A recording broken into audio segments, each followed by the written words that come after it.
Саламатсыңарбы балдар? Кыргыз тили сабагына кош келипсиңер.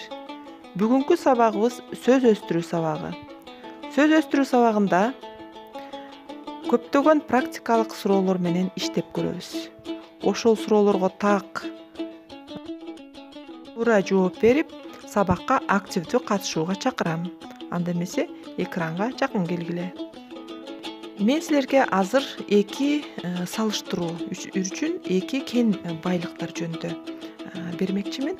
Биринчиси, биз кен чалгындап, жер астындагы байлыкты таап, ошол аркылуу эл турмушун байытып, жакшыртууга умтулабыз. Бул албетте керек, бирок ал байлык эртедир кечтир түгөнөт. Анын ордуна өлүү тала, жансыз тоо таштар, жабыркаган табият калат. Мына көрдүңөрбү балдар, эгерде биз кен байлыктарыбызды, алтын, күмүш, көмүр сыяктуу ушундай баалуу кен байлыктарыбызды өзүбүздүн турмуш тиричилигибизге пайдалансак, бул түгөнбөй тура бербейт экен. Ал сөзсүз түрдө түгөнөт экен. Ал эми ушул кен байлыктарыбызга окшогон дагы бир байлыгыбыз бар экен. Бул түгөнбөйт экен. Бул тескерисинче биз пайдаланган сайын ал улам өсүп өнүгүп турат экен. Ал эмне дебейсиңерби? Ал биздин тилибиз экен. Анда эмесе экинчисин окуп көрөйүн. Ал эми тил байлыгын изилдөө түгөнгөн сайын түтөгөн, алган сайын арбыган, сузган сайын көбөйгөн көрөңгөлүү казына болуп, укум тукумубузду сыймыктантып, урпактарыбыздын ой сезимин өрчүтүп, ар намысын курчутуп турат. Анда жараткан бергенин бүт койбой алат, ал эми бир гана жагымдуу сөзүң аман калат. Ойчул фон Гумбольдт менин улутумдун тилинин байлыгы менин дүйнө таанымымды аныктайт деген экен. Демек, биздин дагы кыргыздардын дүйнө таанымын биз эмнеден аныктасак болот деген суроо туулушу мүмкүн, Демек, анда биз сөзсүз эле ойлонбой туруп, биздин кыргыздын дүйнө таанымын биз Манас аркылуу билебиз. Манас аркылуу тааныса болот дүйнө эли бизди деп мактансак болот экен. Элибиздин улуу сөзү, улуу дастаны, улуу тарыхы, улуу маданияты дүйнөнү таң калтырып мына ушул Манас эпосунда камтылган. Манас эпосунда не деген керемет ойлор бар, не деген керемет үрп адат, салт сана, улуу сөздөр жазылган. Ошон үчүн да дүйнөдө теңдешсиз орунду ээлеген Манас менен биз өзүбүздүн кыргыз экенибизди даңазалап келебиз.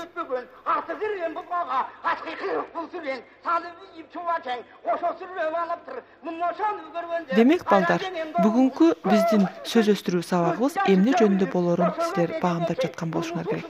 Анда биздин бүгүнкү темабыз макал лакаптарды кебибизде туура колдонуу. Макал лакап адамдардын көп жылдардан бери келе жаткан философиялык ой корутундуларын жыйынтыктайт. Макалдын жообун окуп коеюн. Акылдуу ишине ишенет, акмак түшүнө ишенет.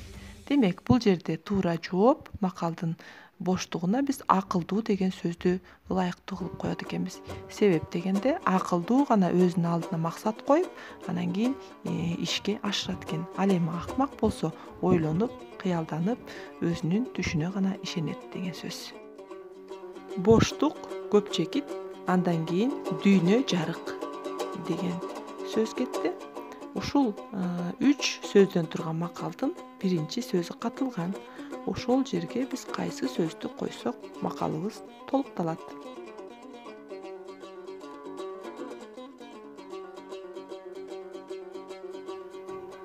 Баамдагандай эле, бул макалдын биринчи сөзү билимдүүгө деген сөз экен.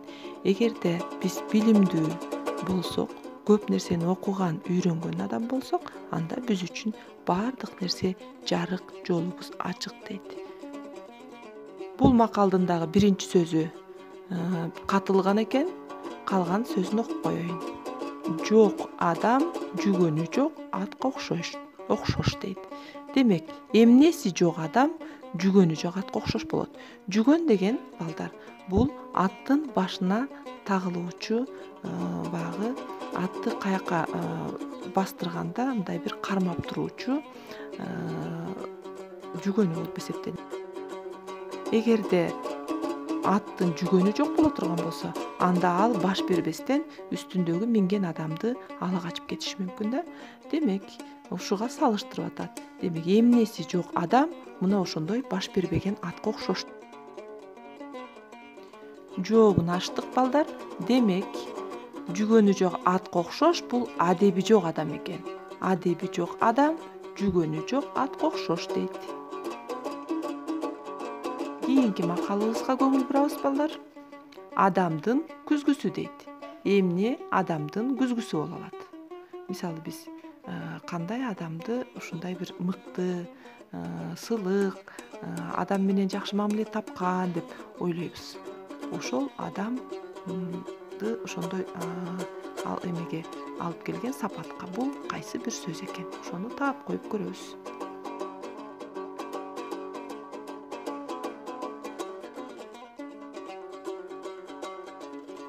Бул жерде бул макалдын жообу адеп адамдын күзгүсү. Кийинки макалыбыз адепсиз каап сүйлөйт, анан боштук болуп турат, таап сүйлөйт.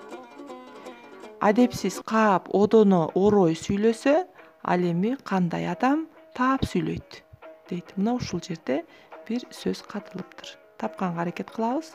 Кичине убакыт берем силерге. Туура жообу адепсиз каап сүйлөсө, адептүү таап сүйлөйт экен. Адепсиз оройлонуп сүйлөгөн болсо, адептүү сылык сыпаа бардык нерсени жайгарат деген мааниде. Макалдар бир эле биздин элде эмес, бардык элдин улуу кенче экенин жакшы билебиз. Силер менен орус тилиндеги айрым макалдарды дагы которуп көрөлү. Демек, экинчи тапшырмабыз бул биздин орус тилиндеги берилген макалдарды биз кыргыз тилине сөзмө сөз которуп көрөбүз. Биринчи макалыбыз «Человек рожден для труда». Ушул макалды биз кыргызчага которуп көрөбүз, маанисине карап.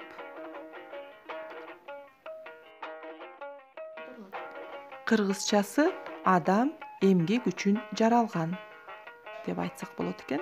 Бул биздин котормобуз кыргыз тилинде. Кийинки макалыбызга токтололу. Без труда не вытащишь и рыбку из пруда деген макал экен. Муну кыргыз тилине которуп көрөбүз. Бул жерде эмгек жөнүндө болуп атат. Пруд дегенди билесиңер, кыргыз тилинде кандай аталарын. Күтөм силерден жоопту. Бир аздан кийин жообун айтканга аракет кылабыз. Азыркы макалдын кыргызчасы эми мындайча которсок болот экен. Мээнетсиз балыкты да суудан кармай албайсың. Демек, мээнет кылмайынча кандайдыр бир жумушту аткара алуу кыйын. Кийинки макалыбызга токтололу балдар. Жакшылап көңүл бөлүп карап тургула. Что потрудился, то и поел дейт. Демек, бул орус тилиндеги макалды биз кыргызчага кандай кылып маанисине карап которсок болот. Мына ушул макалдын кыргызчасы кандай эмгектенсең, ошондой жашайсың дейт. Демек, канчалык жакшы иштесең, жакшы жашайсың, иштебей үйүңдө жата берсең, сага эч ким эчтеке бербейт деген. Кийинки макалыбыз труд человека кормит, лень портит. Демек, бул жерде эмгек адамды эмне кылат дейт, ал эми эмгектенген адам, эмгектенбеген адамга эмне болот деген маани экен. Ушуну кыргызча жакшылап которгонго аракет кылабыз. Бул макалдын биз маанисине карап которо турган болсок, эмгек адамды адам кылат, жалкоолук адамды жок кылат деген сөз экен. Орус элинин мекен жөнүндө дагы макалдарына токтололу. Родной край, в сердцу рай дейт. Муну кандай кылып которсок болот? Бул макалдын кыргызчасы өз мекениң өзүңө бейиштей. Кийинки акыркы макалыбыз, акыркы тапшырмабыз балдар.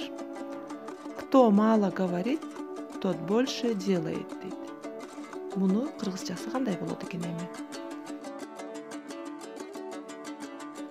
Бул макалдын кыргызчасы аз сүйлөгөн көп эмгек жасайт экен. Айрым адамдарыбыз сөзү менен элдин баарын жайгарат, бирок кылган ишинин дайыны жок. Ал эми айрым адамдарыбыз токтоо, унчукпай өзүнүн жумушун так аткарат. Демек, мына ошондой адамдарга арналган макал экен балдар. Эми кийинки тапшырмабыз балдар. Мен силерге видео ролик берем. Мына ошол видео роликтен силер макал лакаптарды дептериңерге үзгүлтүксүз жазып алууга жетишип тургула. Канча макал бар экенин роликтен кийин аныктайбыз. Кана эмесе чамдадык.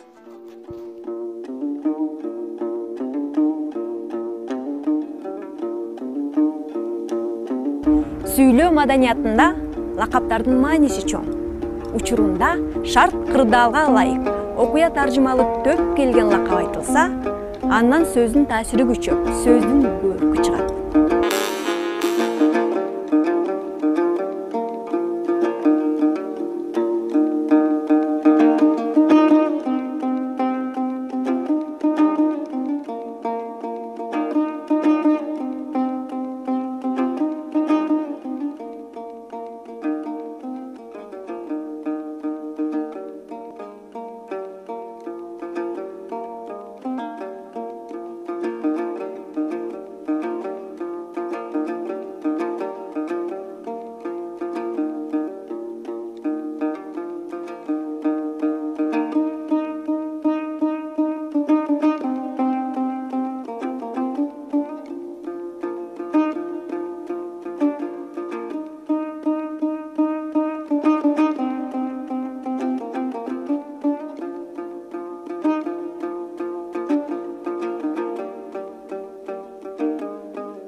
Эмесе балдар, азыркы берилген роликтеги макалдардын саны 10 болчу.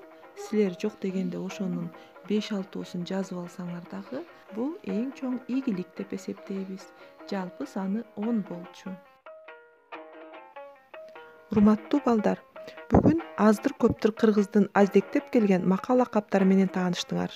Сөздүн таасирдүүлүгү, көркөмдүгү макалда экенин билдик. Ошон үчүн да кыргызда сөз атасы макал дебептир да. Макалсыз деле сүйлөй алабыз, бирок жүрөккө жеткен сөздөр, жагымдуу маанайлар мына ушул улуу сөздөр менен гана берилсе, анда мыкты болоруна ишендик. Биз ар дайым өзүбүздүн сүйлөп жаткан сөзүбүзгө ооз-эки болобу же жазуу жүзүндө болобу макал лакаптарды, учкул сөздөрдү, ар кандай цитаталарды, фразаларды кошуп сүйлөөнү адатка айландырабыз.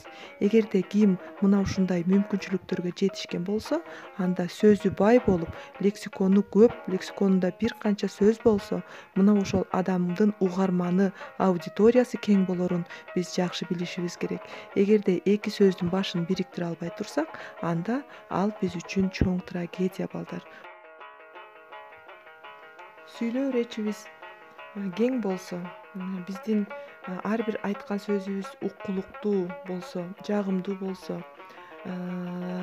макал лакаптарыбыз орду менен колдонулган болсо, анда биздин угармандарыбыздын дагы чөйрөсү кеңейет. Анда биз бардык адамдарды өзүбүзгө тартып, өзүбүз менен баарлашууга кызыктыра алабыз. Урматтуу балдар, сабагыбызды жыйынтыктап жатып, үйгө тапшырманы дагы алып алалы. Биз үйдөн жакшы болуу аста-аста, жаман болуу бир паста деген макалды тема катарында алабыз дагы, ага чакан текст түзүп келет. Урматтуу балдар, ошол жазган текстиңерди үй тапшырмаңарды мага электрондук дарегиме таштап койсуңар. Мен ошол жерде ар бириңердин жазган текстиңерди карап, канчалык деңгээлде макалдарды туура пайдалана алдыңар, сөздөрдүн курамын, түзүлүшүнө мындай көңүл бура алдыңар, бири-бири менен сүйлөмдөрүңөр байланыштыбы, мына ошолорду карап туруп, анан силерге жоопту кайра жазып коёмун. Эмесе бүгүнкү сабагыбызды соңуна чыктык. көңүл буруп менин сабагымда активдүү катышып отурганыңар үчүн силерге чоң ыраазычылык билдирем. Көрүшкөнчө кайыр.